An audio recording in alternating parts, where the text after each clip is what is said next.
ഡൽഹി വിമാനത്താവളത്തിൽ ടേക്ക് ഓഫിനുള്ള റൺവേയിൽ വിമാനം ലാൻഡ് ചെയ്തു. കാബൂളിൽ നിന്നുള്ള അരിയാന അഫ്ഗാൻ എയർലൈൻസ് വിമാനമാണ് തെറ്റായ റൺവേയിൽ ലാൻഡ് ചെയ്തത്. റൺവേയിൽ ടേക്ക് ഓഫിന് മറ്റ് വിമാനങ്ങളില്ലാതിരുന്നത് വൻ അപകടം ഒഴിവാക്കി. പിഴവ് പറ്റിയതിൽ വ്യോമയാന അധികൃതർ അന്വേഷണം ആരംഭിച്ചു.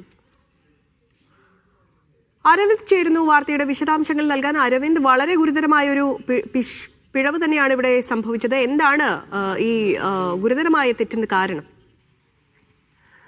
അത് എന്താണ് യഥാർത്ഥത്തിൽ സംഭവിച്ചെന്ന കാര്യത്തിൽ ഇതുവരെ ഒരു വിശദീകരണം പുറത്തു വന്നിട്ടില്ല. തലനാരിഴയ്ക്കാണ് ഒരു അപകടം ഒഴിവായത്. ഇന്നലെ ഉച്ചയോടുകൂടിയാണ് ഈ സംഭവം നടക്കുന്നത്. ഡൽഹി അന്താരാഷ്ട്ര വിമാനത്താവളത്തിലെ റൺവേ അഫ്ഗാനിസ്ഥാൻ അരിയാന എന്ന വിമാനം തെറ്റിക്കുകയായിരുന്നു. കാബൂളിൽ നിന്നുള്ള അഫ്ഗാനിസ്ഥാൻ വിമാനം ടേക്ക് ഓഫ് ആവശ്യങ്ങൾക്ക് ഉപയോഗിക്കുന്ന റൺവേയിലാണ് ഇന്നലെ ഉച്ചയോടുകൂടി ലാൻഡ് ചെയ്തത്. ആ സമയം വേറെ വിമാനങ്ങൾ അവിടെ പറന്നു വരാനില്ലാതിരുന്നതാണ് വലിയൊരു അപകടം ഒഴിവാക്കിയത്. പക്ഷെ കൃത്യമായി വിമാനം ഷെഡ്യൂൾ ചെയ്തിരുന്നു. ആ വിമാനം പക്ഷേ റൺവേയിലേക്ക് എത്താതിരുന്നതാണ് അപകടം ഒഴിവാക്കാൻ കാരണം. ഇപ്പോൾ വിമാന അധികൃതർ വ്യക്തമാക്കുന്നത് ഇടതുവശത്തെ റൺവേ, അതായത് 29L എന്ന റൺവേയിലായിരുന്നു വിമാനത്തിന് ലാൻഡിങ്ങിന് അനുമതി നൽകിയത്. പക്ഷേ പൈലറ്റിന്റെ ഭാഗത്തു നിന്നുണ്ടായ ഒരു പിഴവാണ് 29R എന്ന വലത്തേ വശത്തെ റൺവേയിൽ ഈ വിമാനം ലാൻഡ് ചെയ്യാൻ കാരണം. എന്തായാലും ഇതുമായി ബന്ധപ്പെട്ട അന്വേഷണം ഇപ്പോൾ വ്യോമയാന അധികൃതർ ആരംഭിച്ചിട്ടുണ്ട്. ഹരിയാന വിമാന അധികൃതരുമായി സംസാരിച്ചുവെന്നും ഇതിലൊരു വിശദീകരണം നൽകുന്ന അടക്കമുള്ള കാര്യങ്ങൾ ആവശ്യപ്പെട്ടിട്ടുണ്ട് എന്നതാണ് ഇപ്പോൾ മനസ്സിലാക്കുന്നത്. ആരതി.